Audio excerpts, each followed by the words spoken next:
ही बिर्याणी तर आहे खरी, पण नेहमीसारखी ही बिर्याणी अजिबात नाही आहे. कारण या बिर्याणीमध्ये मी तेलाचा एकही थेंब वापरलेला नाही आहे. बिना तेलाची आज मी इथे चिकन बिर्याणी बनवते आहे. त्यासाठी सगळ्यात आधी अर्धा किलो चिकन घेतलं आहे. हे चिकन चांगलं स्वच्छ धुवून घ्यायचं आहे. बिर्याणी बनवायचं म्हटलं की थोडं चटपटीत, मसालेदार, चमचमीत आणि तेलकट अशी बनवावी लागते. पण या पद्धतीने बनवून बघा, अजिबात चवीमध्ये कॉम्प्रोमाइज करावं लागणार नाही. बिना तेलाची बिर्याणी असून देखील एकदम चविष्ट होते. आता इथे आहे हा आपला कांदा लसूण मसाला. इथे व्हॉट्सअप नंबर आहे, याच्यावरती व्हॉट्सअपला हाय करा. याचे पूर्ण डिटेल्स तुम्हाला मिळतील. तुमच्यासाठी पण हा मसाला मागवू शकता. चिकनमध्ये थोडीशी हळद, 1 चमचा कांदा लसूण मसाला, 1 चमचा लाल तिखट घातलं. आता यामध्ये 1 चमचा आलं लसूण पेस्ट आणि 1 ते 1.5 चमचा बिर्याणी मसाला किंवा गरम मसाला घालायचा आहे. चवीपुरतं मीठ घालायचं आणि यामध्ये दही मी 1 कप घालते आहे. यामध्ये आपण तेलाचा वापर करत नाही आहे, त्यामुळे दह्याचा वापर थोडासा आपल्याला जास्ती करायचा आहे. त्यामुळे 1 कप दही घातलेलं आहे पूर्ण. बारीक कापून घेतलेली कोथिंबीर, पुदिना घालायचं आहे आणि हे सगळं चांगलं आपल्याला चिकनला मिक्स करून घ्यायचं आहे. चिकन चांगलं मॅरिनेट झालं पाहिजे, म्हणजे लवकर शिजतं आणि त्याची चव पण छान उतरते. अर्धा तास चिकन मॅरिनेट व्हायला मी बाजूला ठेवते किंवा जास्त वेळ ठेवला तरी चालेल. आता इथे मी बासमती तांदूळ घेतलेला आहे, लांब बासमती तांदूळ. बिर्याणीसाठी जो आपण वापरतो तोच वापरला इथे. 2 कप घेते आहे. नेहमी बिर्याणी बनवताना मी काय करते, तांदूळ अगोदर अर्धा तास भिजत ठेवते. हा तांदूळ आता स्वच्छ धुवून घेते मी. धुवून घेतलेल्या तांदळामध्ये भरपूर पाणी घालायचं आणि हा तांदूळ पाण्यामध्ये अर्धा तास आपल्याला असाच भिजत बाजूला ठेवायचा आहे. इथे मी 3 कांदे घेतलेले आहेत, त्याची साल काढून धुवून घेतलेत. आता हे आपल्याला लांब असे पातळ चिरून घ्यायचे आहेत. चिरायला वेळ जातो, त्यामुळे अशा पद्धतीने हे मी स्लाईस करून घेते, म्हणजे पटकन एकसारखा आणि पातळ असा होतो.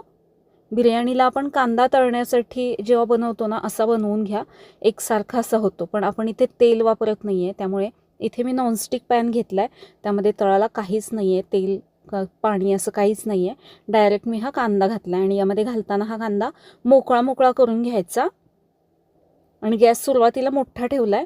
आता कांदा चांगला परतून घ्यायचा. इथेच आपल्याला हा ब्राऊन करून घ्यायचा आहे. तुमच्याकडे नॉनस्टिक पॅन नसेल तर तुम्ही लोखंडी तव्यामध्ये देखील करून घेऊ शकता, त्यामध्ये पण व्यवस्थित होतो, जास्ती चिकटत नाही. यामध्ये मी मीठ पण घातलं नाही आहे, कारण त्याला पाणी सुटेल, त्यामुळे असाच कोरडाच मी हा कांदा भाजून घेतलेला आहे. पॅन व्हाईट आहे, त्यामुळे ते जास्ती काळपट दिसतंय, पण कांदा करपलेला नाही आहे. अशा पद्धतीने हा मी कांदा ब्राऊन करून घेतला. आता इथे कढई गरम व्हायला ठेवली आहे. यामध्ये मी भात बनवून घेते आहे. तर आपण तांदूळ अर्धा तास भिजवला आहे, त्यामुळे 2 कप तांदळासाठी इथे मी 3 कप आणि वरती पाव कप असं पाणी इथे गरम व्हायला ठेवले. जर तांदूळ भिजवला नसेल, डायरेक्ट तुम्ही बनवत असाल, तर 3.5 कप ते 4.25 कप पाणी तुम्ही इथे घेऊ शकता. आता या पाण्यामध्ये मी जिरे आणि खडे मसाले घालते, आवडीनुसार घालू शकता. गॅस मोठा ठेवायचा आणि पाणी चांगलं खळखळ उकळून घ्यायचं. चवीनुसार यामध्ये मीठ घालायचं आहे. मिठाची जी चव आहे ती इथे टेस्ट करून घ्या, कारण मीठ कमी पडलं की पूर्ण बिर्याणीची चव जाते.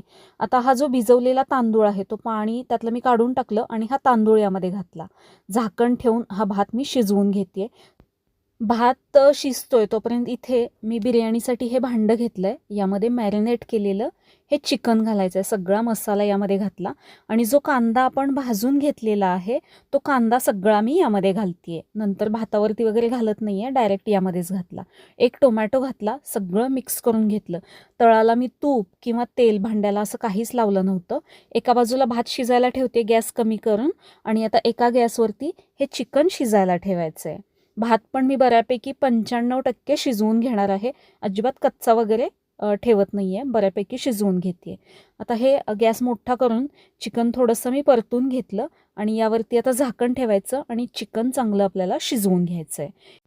इथे भात आपण चेक करूया कसा झाला आहे ते. बऱ्यापैकी भात मी हा शिजवून घेते. अगदी छान मोकळा झाला आहे, तळाला पाणी अजिबात नाही आहे, त्यामुळे अगदी परफेक्ट मोजून पाणी घातलं होतं. जर जास्ती पाणी घातलं तर पिचपिचीत होईल, त्यामुळे पाणी परफेक्ट झालं आहे. इथे चिकन आपण बघूया. चिकन इथे 60 ते 70% शिजलेलं आहे. सुरुवातीला आपण दही यासाठीच वापरलं आहे, यामध्ये पाण्याचा वापर मी केलेला नाही आहे. दह्याला जे पाणी सुटलं आहे तेच पाणी इथे आहे, वरून पाणी घातलं नाही आहे. यामध्ये आपण तेलाचा वापर करत नाही आहे, त्यामुळे दह्याचा वापर जास्ती केला आहे, कारण याला थोडंसं पाणी राहावं, तेलकटपणा नाही आहे त्यामुळे. थोडंसं पाणी यामध्ये असतानाच वरून मी शिजवलेला भात घातलेला आहे. सगळीकडे व्यवस्थित पसरवून घ्यायचा किंवा हवं तर तुम्ही 1-2 लेयर लावू शकता. थोडीशी कोथिंबीर आणि पुदिना घातला. सुरुवातीला आपण कांदा तो फ्राय करून घेतला, तो पण घालू शकता. आता यावरती झाकण ठेवायचं आणि झाकणाला हे होल आहे त्याला थोडंसं मी एक लवंग लावून घेतली आहे, म्हणजे त्यातली वाफ बाहेर जाणार नाही. आता अगदी लो हीटवरती 15 ते 20 मिनिटे मी याला वाफ देऊन घेतली आहे. मस्त अशी बिर्याणी आपली तयार झाली आहे. मी तुम्हाला ओपन करून दाखवते. बिना तेलाची बिर्याणी आहे ही. ओळखताय का जरा तरी? चवीमध्ये अजिबात कॉम्प्रोमाइज करावं लागणार नाही. एकदा या पद्धतीने नक्की बनवून बघा. चवीला अप्रतिम अशी ही बिर्याणी झाली होती. तुम्हाला कशी वाटली मला कमेंट करून सांगा. थोडीशी जरी आवडली असेल तर व्हिडिओला लाईक, शेअर आणि सबस्क्राईब नक्की करा. परत भेटू एका नवीन रेसिपीमध्ये. धन्यवाद.